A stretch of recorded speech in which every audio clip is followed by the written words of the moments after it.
Hey, it's Zach from Us versus Herd, coming back today with another video. So what I want to talk about today is how you can make some money on some digital platforms and some pointers for each one. So the first one I'm going to talk about today is eBay. As you may know, people make money and make a living on eBay. It's very easy. Basically, what you need to do is you need to find a way to source items. So for example, there's a couple websites that we have used before in the past. This is something that we've done before. We've ran businesses on eBay and we've made some money in the past. One of the websites we use to source items is called liquidation.com. Basically you bid on a lot of items. So a lot is usually a bunch of items or a certain or one type of certain item that you can get for cheap. They're usually a little broken sometimes. You can buy them, we call the salvage, which is a broken, which means that they're broken typically, or that there's no, they don't have a function. A lot of times though, they're very easy and you can fix them, spending a couple $100 and you can fix them, and sometimes you can flip them for really easy profit. Other times it's difficult, but there are other things that you can get on there that are discounts. So you can buy games, you could buy, dog meds, you can buy appliances, you can buy a whole bunch of stuff, and they don't have to be broken. You can buy things that are in working condition and sell them for a profit. Only if you can get them, only if you bid and get them for less than you're able to sell them for. So that's one way to source for eBay. Another way to source for eBay is to go to like thrift shops or Goodwills, or if you go to garage sales. A good way to source items to sell for profit is to buy them extremely dirt cheap and sell them online. You have to find the things though that are kind of big sellers though, because otherwise you're just wasting your time going to thrift shops and Goodwills and garage sales buying things that no one's going to buy online. But you'd be surprised what people will buy online, especially on eBay. And you don't necessarily have to bid everything on eBay. You can, or you can actually, rather than auctioning them off, you can actually have a buy it now option where they just pay the full price and then they send you the money. But I really like eBay because it's an entry level. It doesn't require a lot of skill. There are things that you can do to improve your selling on eBay. But as for first starting out, I don't think that it's a very difficult thing to figure out. You find an item, you sell it for profit on eBay, and you just got to find a way to consistently source that. I think that's a really good idea for new people trying to make some money on digital platforms. I think that it requires the least amount of skill, and it's very easy to get started in your selling on any kind of platform. Okay, so the second one I want to talk about is Amazon. Now, Amazon it's similar to the eBay where you can have a store and you can sell stuff for profit. However, Amazon requires a little bit more work, whereas a lot of their items, they need UPC codes, which you can generate from them, but you have to pay.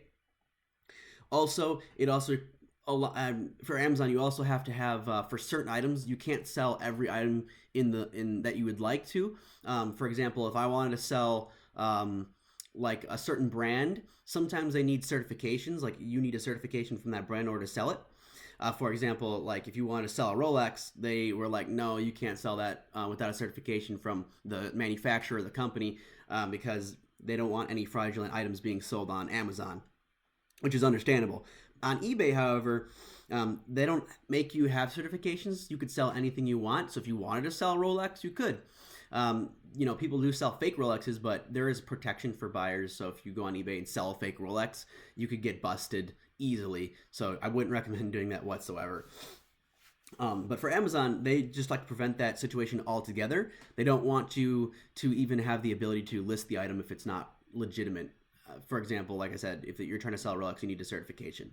Like I said, I would say Amazon's a little more one step up from eBay, whereas you can sell items, you can sell whatever you want, you can buy it for cheap the same way. You could source the same items for eBay that I mentioned, liquidation or garage sales or Goodwill or thrift shops. But the whole point of Amazon is it's a little more advanced. You need to know a little bit more about selling. You need to do a little bit more work in order to get it sold. However, we're in eBay, whereas you would probably fulfill and ship everything yourself. On Amazon, you could do that, or you could send it to Amazon and they'll ship it for you. It costs a little bit, but you wouldn't have to have any inventory in-house. You don't have to worry about shipping. So that is just one item or one thing that separates the two from being a little more, Amazon being a little easier than eBay. But for the most part, putting your items on Amazon will take a little bit more work than on eBay. A lot of people like to sell books on Amazon. We've tried that before. It's difficult to make profit on books, but you can try. If you can buy them for really cheap and you can sell them for profit, then go ahead and do it.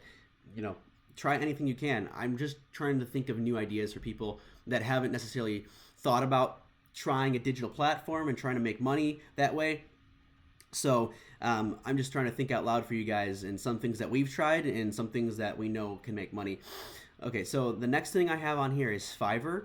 If you don't know what Fiverr is, basically it's a website that allows you to solicit your service. You don't have to be professional, but it allows you to solicit your service for $5 or for more if you think it's worth more. But the bottom entry level cost is $5 and you're competing with a lot of people.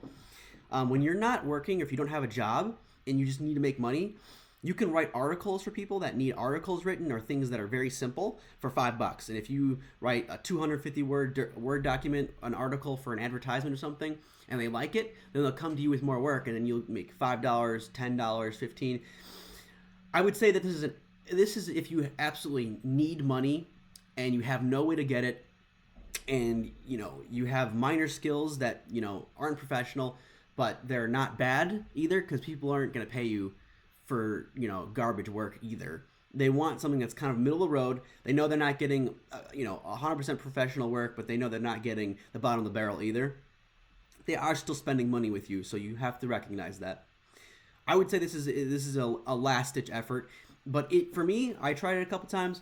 It is possible to make money on here because it doesn't cost you anything. You don't have to buy any items. You don't have to do anything. It costs you literally only your time and a little bit of your skill. But the whole point is that it's something that where you don't. It's different for the first two because you don't actually have to buy any inventory to sell it for a profit. This literally all you have to do is set up a shop and then try to find people who want your service. And if you spend a lot of time on it, I'm confident that you can just make $5 a pop and you can just keep rolling. So do be aware that they do take a minor fee, so you end up taking home like $3.80 or something like that per pop. But if you're doing 10, 20, 30 a day, you could be making up to $80 to $100 a day if you're really rolling. So I wouldn't discount it. I would say though that it's not the most efficient, but I would say that if you're really struggling to make some money and you really need help, then Fiverr is definitely a good option for you. Okay, so we'll talk a lot about Robinhood on this channel. Our take on it, our pros and cons. I added this one. It's not something that you're going to make money on every day. You're not going to day trade on it, but you can make money on it over time. I'd say it's more of an investor's standpoint, but it is a digital platform for you to make money on. And that's the whole point of this video, to give you guys some ideas on what you could do.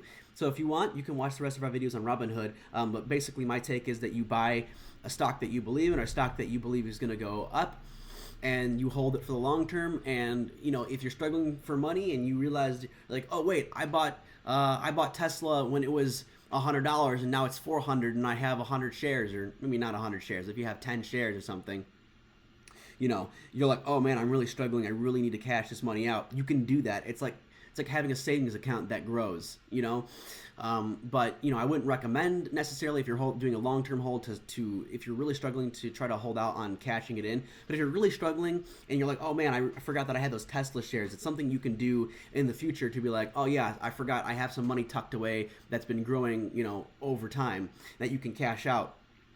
And if you're in a really bad spot, that could really help you out. That could be the difference between, not paying rent or starving from, being able to pay rent for a couple months more for you to figure some things out so you can get paid.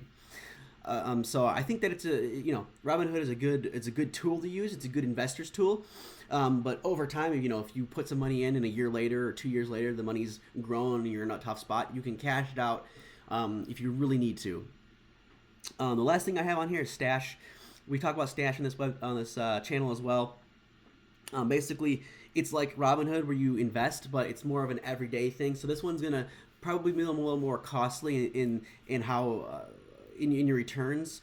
For example, they want you to deposit money every week in order to keep this pace growing, and they also will give you minor returns on your portfolio that you have together.